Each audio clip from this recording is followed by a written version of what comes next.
Olá! Como que vocês estão? Seguimos hoje na página 102 do livro Como Evitar Preocupações e Começar a Viver. Bora lá? Poucos dias após essa experiência, a senhora Carnier e eu recebemos alguns amigos para jantar em nossa casa. Minutos antes deles chegarem, a senhora Carnier verificou que 3 guardanapos não combinavam com a toalha de mesa. Corri para a cozinheira, contou-me ela mais tarde, e fiquei sabendo que os 3 guardanapos que faltavam tinham ido para a lavanderia. Os convidados já estavam chegando. Não havia mais tempo para remediar a situação.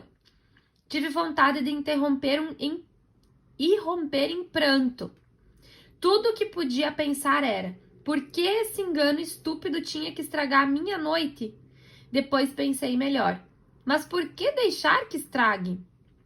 Comecei a jantar, resolvida a ter uma noite agradável. E tive. Era melhor que os nossos amigos me julgassem uma dona de casa desleixada, confessou ela depois, do que uma mulher nervosa e mal-humorada. E em todo caso, ao que me parece, ninguém prestou atenção nos guardanapos. Uma conhecida máxima jurídica diz: de minimis non curat lex. A lei não interessam as trivialidades. E também não deviam interessar aos que têm propensão para as preocupações, se é que desejam paz de espírito. Na maior parte das vezes, necessitamos, para superar os aborrecimentos causados por coisas insignificantes, modificar apenas a nossa atitude mental, adotar novo e agradável ponto de vista. O meu amigo Homer Croy, autor do They Had to See Paris e uma dezena de outros livros, dá-nos um exemplo excelente de como isso pode ser feito. Gente, só tem tanta fala aqui que se eu for olhar, eu devo estar falando tudo errado essas leituras em inglês aqui.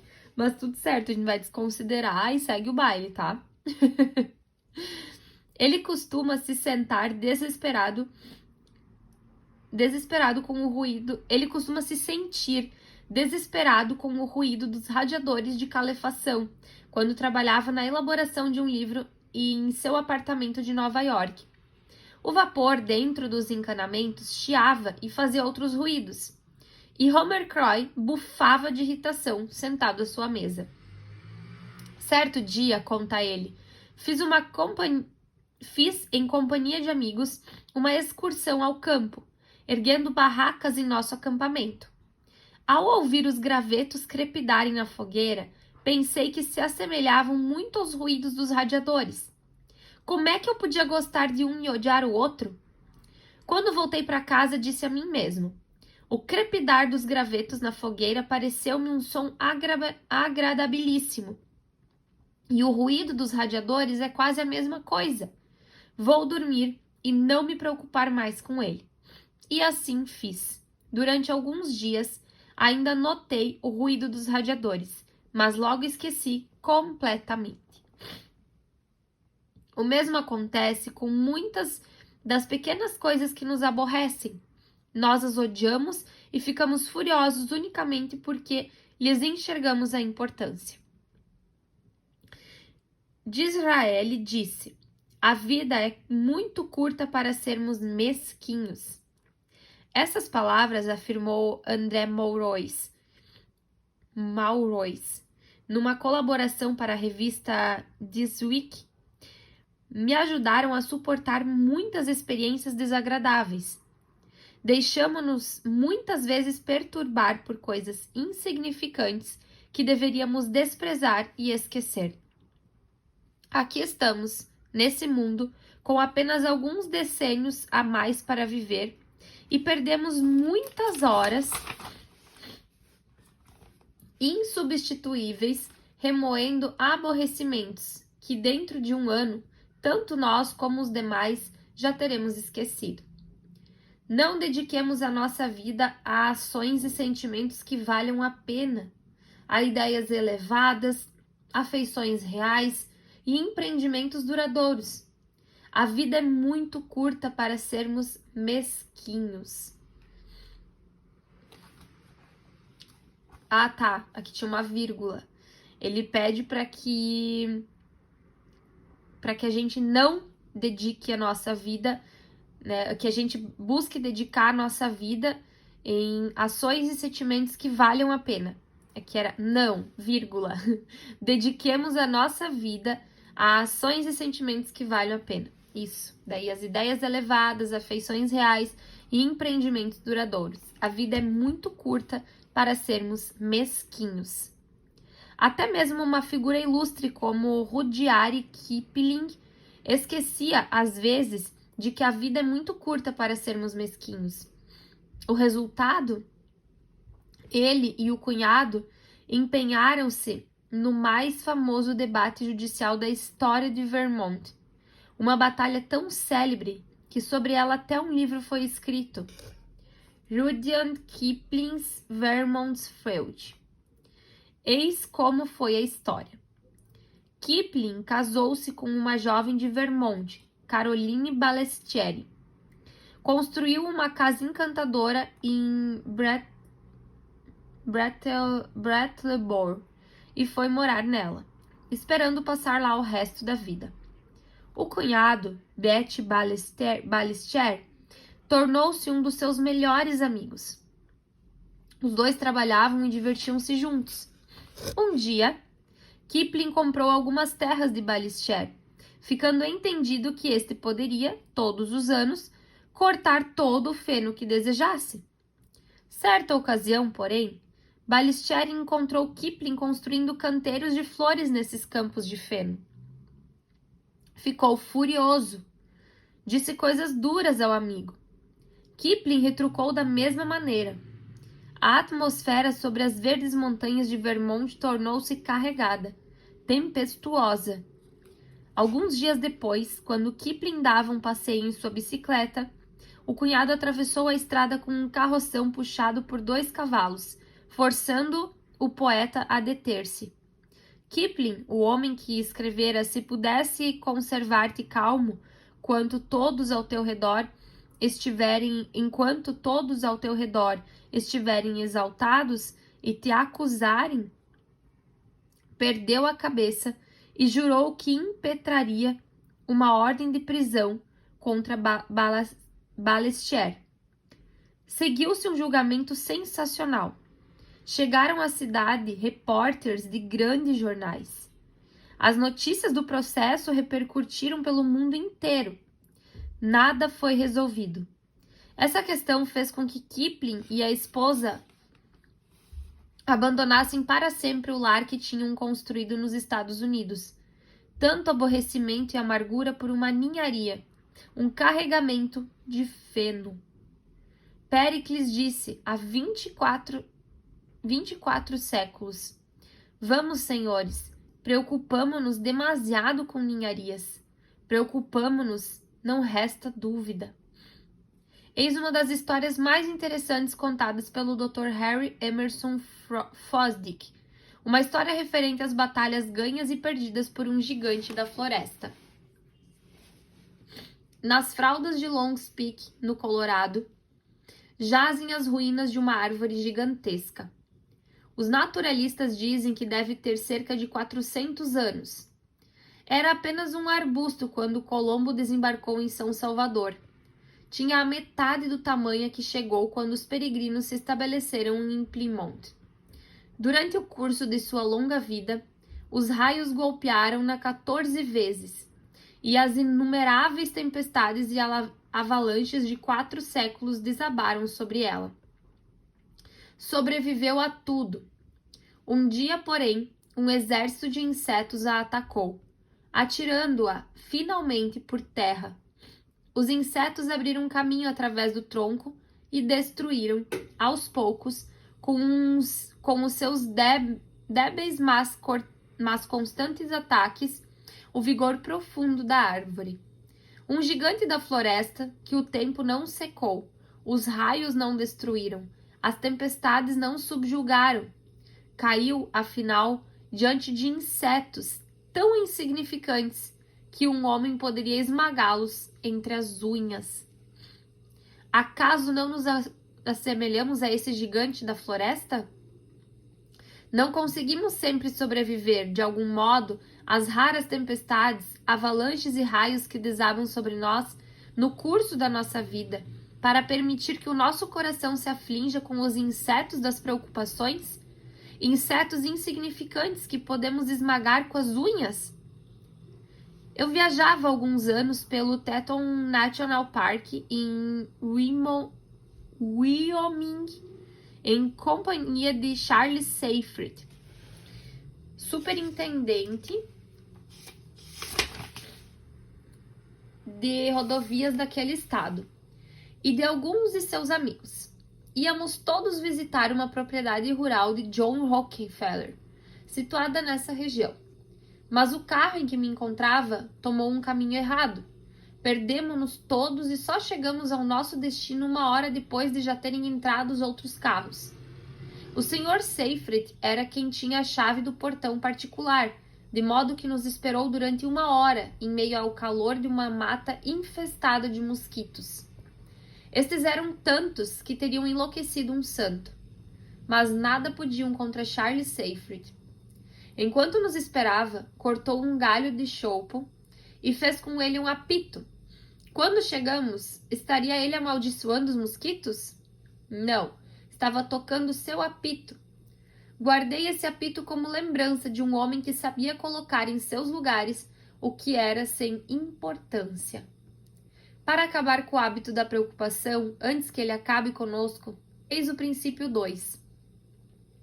Não nos deixemos perturbar por ninharias que devemos desprezar e esquecer. Lembre-se, a vida é muito curta para sermos mesquinhos. Um princípio que acabará com muitas das suas preocupações. Quando criança, eu vivia numa fazenda de Missouri. Certo dia, em que ajudava minha mãe a colher cerejas, pus-me a chorar. Minha mãe perguntou: Dale, por que é que você está chorando? Balbuciei. Estou com medo de ser enterrado vivo quando morrer. Eu passava os dias, naquela época, cheio de preocupações. Quando havia trovoada, ficava aflito, com medo de ser fulminado por um raio. Se os tempos estavam difíceis, eu me preocupava, com o receio de não ter o que comer. Preocupava-me com medo de ir para o inferno depois de morto. Sentia-me horrorizado, tolhido de medo, ao pensar que Sam White, um menino mais velho do que eu, pudesse cortar-me as orelhas, como ameaçava fazer. Vivia aflito, com o receio de que as meninas rissem de mim, se eu tocasse no boné para cumprimentá-las. Sofria com medo de que nenhuma garota quisesse casar comigo, quando fosse moço. Preocupava-me com o que diria minha esposa logo depois de casados. Imaginava que haveríamos de casar em uma igreja campestre, que depois voltaríamos para a fazenda num carro fechado, puxado a cavalo. Mas como é que eu poderia manter a conversa pelo caminho de volta à fazenda? Como? Durante quantas horas não fiquei pensando nesse problema terrível enquanto caminhava atrás do arado. Com o passar do tempo, verifiquei aos poucos que 99% das coisas que me preocupavam jamais aconteciam. Vivia, por exemplo, como já disse, aterrorizado com os raios. Mas sei agora que as probabilidades de ser morto por um raio durante 1 ano são, de acordo com o Conselho Nacional de Segurança, 1 em 350 mil. O meu medo de ser enterrado vivo era ainda mais absurdo. Não creio que, nem mesmo o tempo em que costumavam embalsamar os mortos, uma única pessoa entre 10 milhões fosse enterrada viva. Porém, já chorara por causa disso. De cada 8 pessoas, 1 morre de câncer. Se eu queria algo com que me preocupar, deveria ter me preocupado com o câncer, em lugar de recear ser morto por um raio ou por ser enterrado vivo. Falava, com efeito, das preocupações da infância e da adolescência, mas muitas das nossas preocupações de adultos são quase igualmente absurdas. Você e eu podemos provavelmente eliminar 9/10 das nossas preocupações desde já, se deixarmos as nossas apreensões de lado o tempo suficiente para que possamos verificar se, de acordo com a lei das probabilidades, as nossas preocupações têm alguma justificativa real. A mais famosa companhia de seguros do mundo, a companhia Lloyd's de Londres, ganhou incontáveis milhões de dólares com coisas que raramente acontecem. A companhia Lloyd's de Londres aposta com as pessoas que os desastres que as preocupam jamais ocorrerão. Contudo, não chamam a isso apostar, chamam de seguros. Mas a verdade é que não passa de uma aposta, baseada na lei das probabilidades. Essa grande companhia de seguros vem se mantendo em posição sólida no mercado há 200 anos.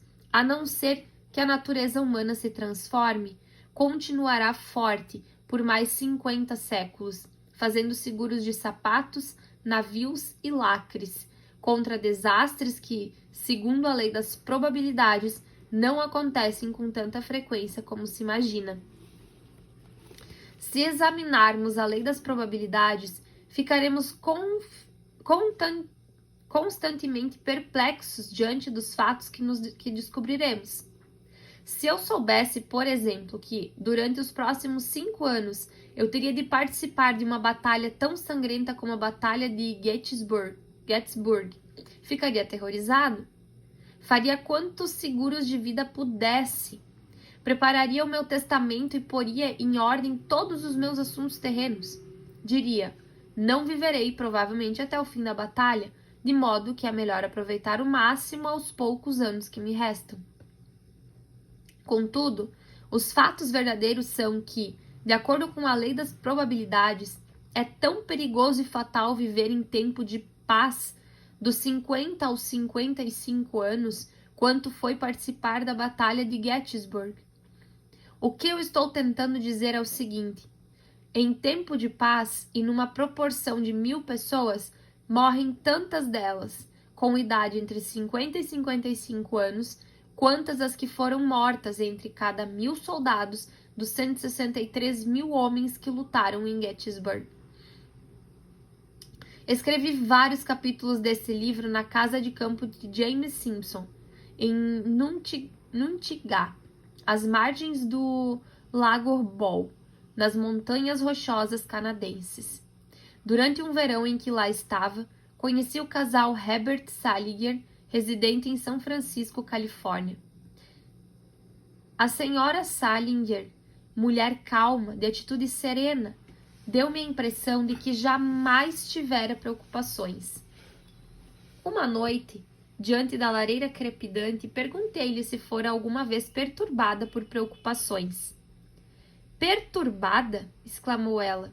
Minha vida foi quase arruinada por preocupações. Antes de aprender a dominar os meus aborrecimentos, vivi 11 anos e meio de um verdadeiro inferno criado por mim mesma. Estava sempre irritada e de mau humor. Vivia sob terrível tensão. Morava em São Mateus e costumava pegar o ônibus todas as semanas para fazer as compras em São Francisco. Mas as apreensões não me deixavam. Será que não deixara o ferro elétrico ligado? Talvez a casa já estivesse incendiada. Talvez a empregada tivesse saído e as crianças Talvez a empregada tivesse saído e as crianças estivessem sozinhas. Talvez tivessem saído de bicicleta e sido atropeladas por um automóvel.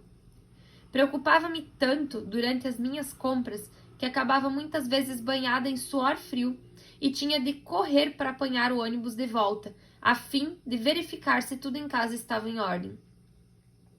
Não é de estranhar que o meu primeiro casamento tenha terminado em fracasso. O meu segundo marido é advogado, um homem tranquilo, de espírito analítico, que jamais se preocupa com coisa alguma. Quando me via tensa, angustiada, costumava dizer: tranquilize-se, vamos analisar os fatos. Que verdadeiramente te preocupa? Examinemos a lei das probabilidades e vejamos se é ou não é provável que isso aconteça. Lembro-me, por exemplo, da ocasião em que viajávamos de automóvel de Albuquerque para Novo México. Íamos visitar as cavernas de Carlsbad. Seguíamos por um caminho lamacento quando fomos surpreendidos por uma terrível tempestade. O carro rodava em falso, derrapava, era impossível controlá-lo. Acabaríamos positivamente caindo numa das fossas que margeava o caminho. Mas o meu marido, para me tranquilizar, ia dizendo: estou guiando muito devagar. Não é provável que nos aconteça nada de grave. Mesmo que o carro derrape e caia numa das valetas, não ficaremos feridos, segundo a lei das probabilidades. A sua calma e confiança me tranquilizaram. Outra ocasião, fizemos uma excursão ao Vale Tolkien nas Montanhas Rochosas, aqui no Canadá. Uma noite em que estávamos acampados em barracas, a 7.000 pés acima do nível do mar, uma tempestade ameaçou despedaçar as nossas tendas. Essas foram presas por meio de cordas a uma plataforma de madeira. Lá fora, o vento zumia, uivava, parecia querer arrancar a tenda. Eu estava certa de que o vento, a qualquer momento, a arrancaria da plataforma. A arrancaria da plataforma, fazendo-a voar pelos ares. Sentia-me apavorada. O meu marido, porém, continuava a me dizer: veja, querida, estamos viajando em companhia de guias designados pelos Brewsters. Os Brewsters sabem o que estão fazendo. Há 60 anos que eles vêm andando, armando tendas nessas montanhas. Essa tenda já esteve aqui durante muitas estações. Até agora ainda não foi arrancada por uma tempestade alguma. E segundo a lei das probabilidades, não o será também essa noite. Mas, se for, poderemos abrigar-nos em outra tenda. Acalme-se. Acalmei-me e dormi profundamente o resto da noite. Há poucos anos, verificou-se uma epidemia de paralisia infantil na parte da Califórnia em que vivemos. Se fosse antigamente, teria ficado histérica. Mas o meu marido me persuadiu a agir calmamente. Tomamos todas as precauções possíveis. Conservamos as crianças afastadas da multidão, da escola e dos cinemas. Consultamos o Conselho de Saúde e ficamos sabendo que, mesmo durante a pior epidemia de paralisia infantil que já se verificara na Califórnia até então, apenas 1.835 crianças tinham sido contaminadas em todo o estado. Soubemos também que o número habitual de casos jamais fora além de 200 ou 300 em cada uma das epidemias. Trágicos como eram tais algoritmos, sentimos, não obstante, que, segundo a lei das probabilidades, era remota a possibilidade de que uma criança fosse atacada pelo mal. Segundo a lei da probabilidade, isso não acontecerá. Essa frase destruiu 90% das minhas preocupações, tornando os últimos 20 anos da minha vida mais belos e tranquilos do que eu jamais poderia esperar. Já se afirmou que quase todas as preocupações e infelicidades de que somos vítimas provêm da nossa imaginação e não da realidade. Quando relembro o meu passado, vejo sempre que é daí que provinha também a maior parte das minhas preocupações.